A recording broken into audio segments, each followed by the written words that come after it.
FTI जैसा एक institution जहाँ पर फिल्म और आर्ट के बारे में सिखाया जाता है, ऐसे एक इंस्टीट्यूशन और ऐसे इस तरह के इंस्टीट्यूशंस का देश में होना कितना ज़रूरी है और किस तरह ज़रूरी है? बहुत ही ज़रूरी है। मतलब मैं इस इंस्टीट्यूट के बारे में तो अभी 1 महीने से मैं सोच रहा हूँ, और इसकी स्वतंत्रता और ये इसके बारे में अभी भी मतलब हम सब भी सोचने लगे। लेकिन मैं बहुत पहले से जो सरकारी स्कूल हैं, जो जिसे हम जिला परिषद के स्कूल कहते हैं, वो अभी लगभग मतलब नष्ट ही हो रहे हैं, मतलब वो बंद ही हो रहे हैं सब।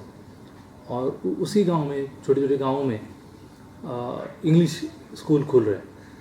तो जो है वो मतलब प्राइवेट स्कूल्स हैं, और एक सरकार की जिम्मेदारी है कि देश का बच्चा, देश की मतलब देश का भविष्य अच्छे से पढ़े, उसको उनको अच्छी शिक्षा और सुविधाएं मिले।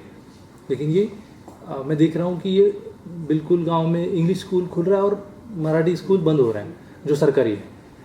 और उस वहाँ पे मैं, मेरे भाई और मैं, मेरे दोस्त, मैं उनको पूछता हूँ कि आप स्कूल में आपके बच्चों को क्यों नहीं भेजते हो? तो वहाँ वो बोलते हैं कि यहाँ शिक्षा अच्छी नहीं मिल रही है, लोग अच्छे पढ़ाते नहीं है।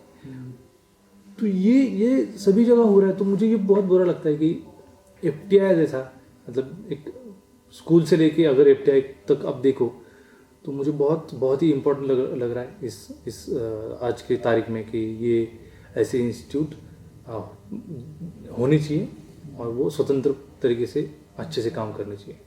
जो स्टूडेंट की मांग है, बहुत ही जाहिर है कि उसमें कोई अतिशयोक्त कुछ बात नहीं है कि स्टूडेंट को उनके ऊपर कोई उंगली उठाई जाए।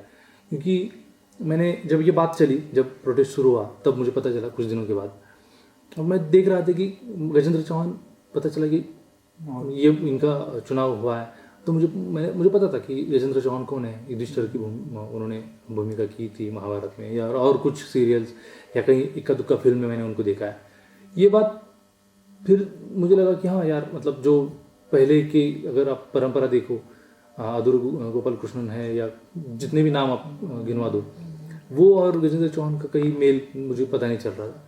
लेकिन मैं सोच रहा था कि अच्छा ठीक है, चलो देखते हैं। लेकिन मैंने जब इंटरव्यू देखे उनकी सोच, उनकी बातों से जब मेरे समझ में आई, जब, तो मुझे बहुत सही लगा ये निर्णय कि प्रोटेस्ट होना चाहिए।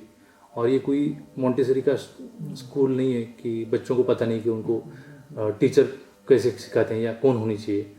ये एक बहुत ही इंडिपेंडेंट, बहुत ही मैच्योर और एक बहुत जिम्मेदार और एक बहुत, जिसे कहते हैं शक्तिशाली माध्यम, जिसे हम कहें फिल्म, उसकी शिक्षा यहाँ दी जाती है।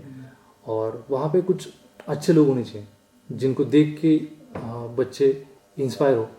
चुनाव का एक जो तरीका है ना, चुनाव का क्राइटेरिया जो है ना, वो बहुत ठीक होना चाहिए। मतलब पढ़ने वाले लोग को ज़्यादा मुश्किलें हैं जो पढ़ाने वाले से। तो मुझे लगता है कि जो भी चुने वो बहुत कैलिबर के लोग हों, वो बेस्ट हों, बेहतर हो, और वो अगर एक बेहतर संच, एक बेहतर लोगों का मतलब जो कहते हैं ना, एक कार्यकारिणी जिसे कहते हैं, तो वो पढ़ाएंगे तो बेहतर कुछ रिजल्ट आएंगे। ये एक इंस्टीट्यूट है, एक कला का बहुत बड़ा इंस्टीट्यूट है, ये सरकारी इंस्टीट्यूशन है, और हमारा सरकार लोकशाही जिसे हम कहते हैं उससे चुन के आता है। उस हिसाब से ये लोगों का सरकार है, और हमें हक है कि हम हमारे लिए बेहतर की अपेक्षा करें, मांग करें, हम अपने लिए बेहतर सोचें। अगर लड़के, एफटीआई के स्टूडेंट ऐसा सोचते हैं तो इसमें बिल्कुल कोई बुरी बात नहीं है। और ये तो सबको पता है, ये मेरे कहने की बात भी नहीं है कि गजेंद्र चौहान, मतलब वो इंडिविजुअल बहुत अच्छे इंसान होंगे, उनका जो भी काम है वो बहुत बढ़िया होगा। एक इंडिविजुअल की ज़िंदगी में उनकी उपलब्धि एक अच्छी उपलब्धि है, लेकिन एज अ फिल्म इंस्टीट्यूशन का हेड शायद वो, मुझे लगता है कि वो मेल नहीं खाता है। बच्चे पढ़ाई करने के लिए बोल रहे हैं, और वो चाहते हैं कि अच्छी पढ़ाई हो, अच्छे पढ़ने के लिए अच्छे लोग हमें दे दो, यही उनकी मांग है। तो मुझे लगता है वो उनको, आप पढ़ाई छोड़ के क्या कर रहे हो, ये बात सिर्फ हाईलाइट करना मुझे गलत लगता है। जो हो रहा है उसको ठीक से समझना चाहिए, और अच्छे लोग मतलब उपलब्ध होने चाहिए यहाँ पे।